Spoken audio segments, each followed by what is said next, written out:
Hi, everyone. So section 8.2, the fitting GLM. So we have studied in the previous chapters that in the binomial and the count regression, that we have to estimate parameters in a nonlinear problem.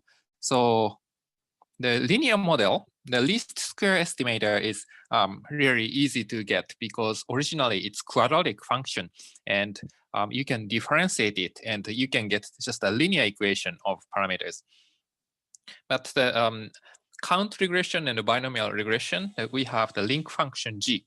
So G is the logistic function or some other functions. So it's highly nonlinear function. So it can be computer intensive if there are many parameters. So think about the multinomial distribution. And we have many parameters in the model. And if there is no efficient way to estimate parameters, then we have trouble. But the good thing is the estimation of the GLM can be done by the iterated version of least square method. So it's totally different model, but still, if we repeatedly used the so-called weighted least square with the weight to minimize the sum of squares, error squares, then we can actually estimate it and we can reach the solution. So the maximizer of the likelihood function. So that is called the IRWLS, so iteratively reweighted least square. Often it's also abbreviated as the IRLS. So we discussed this method in this section. So it's a little bit the more general and the more towards algorithm. And this section doesn't give a specific, I mean, the exact proof for the procedure. So if you're interested in the full description, you can see the books such as the Makarov and Nelder's generalized linear models. Okay, so at first we describe a rough description about why least square, the iterative, the weighted least square works for the GLM. And after that, we discuss the exact procedure without proof.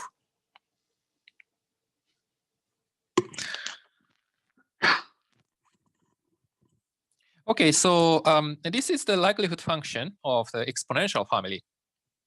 And actually, the denominator here is actually the A of phi in general, but in this textbook that they use just phi. But the A of phi, we can do the same. We can make a same argument. So we want to maximize this with respect to beta. So we differentiate with respect to beta. So the DL, the DBJ, D beta J.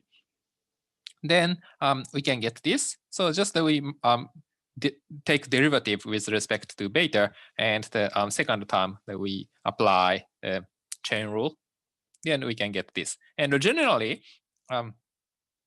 so in this the function, the only important parameter is the theta on the right-hand side. So the second term, it goes. Okay, so theta is equal to basically g of mu, and this is the function of beta. So beta naught plus beta 1x plus beta 1x1 plus up to beta pxp. So the phi is actually does not involve any parameter beta. So phi is a kind of nuisance parameter. For example, in the linear model, in the case of linear model, the phi is the parameter sigma square. So it's not our primary interest. So primary interest is the estimating the coefficient beta naught, beta 1 to beta p.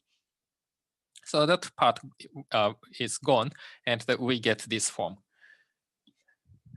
Then okay, so beta is actually the last the parameter we want to estimate, but the intermediate step is mu. So we apply the chain rule, then we get the d theta d beta is the d theta d mu times the d mu d beta. Then yes, and actually the last time that we derived that the derivative of mu y with respect to theta is equal to the b double prime of theta I. So b is the function appeared in the second term in the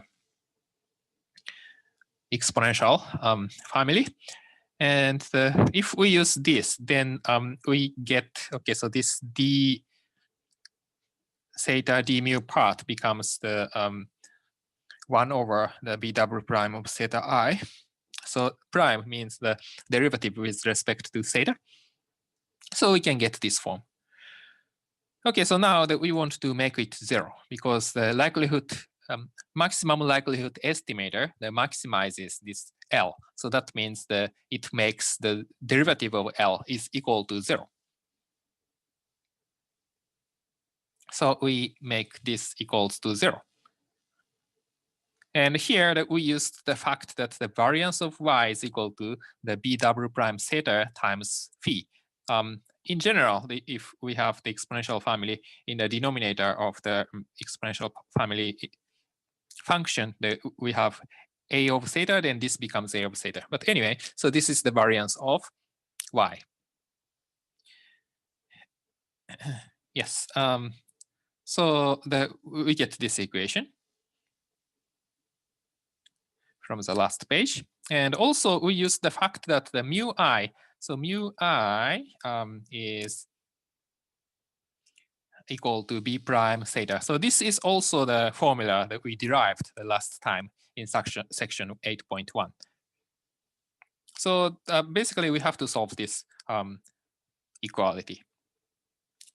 But actually you can find that if we just ignore this, ignore the fact that this denominator v of mu I depends on beta, just we ignore that fact, then actually this equation is the derivative of the next equation.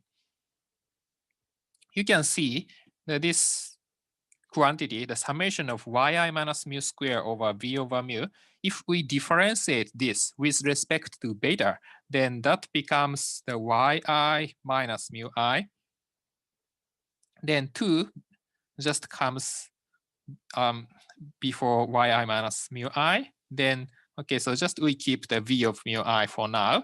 Then we differentiate mu I with respect to beta j. Stake summation is the same. So exactly that we differentiate with respect to mu, the beta, then we get this equation. So this means basically we have to minimize the sum of the squared residuals, weighted version of sum of residual sum of the squared residuals, the yi minus mu I square, then the weight is 1 over v of mu I. So that is why the least square works. But the point is that the denominator, we ignore that this depends on beta.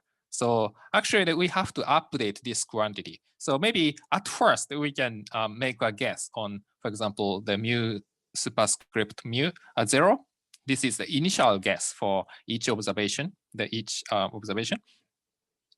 response.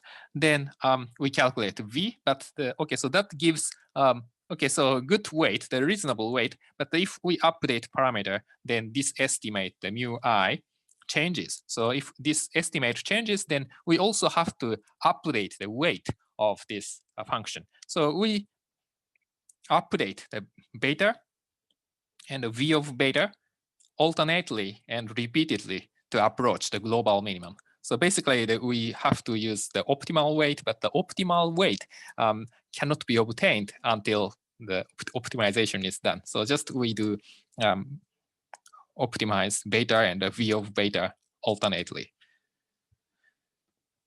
So this is the basic idea on why the GLM is estimated by the iterated, the reweighted least square.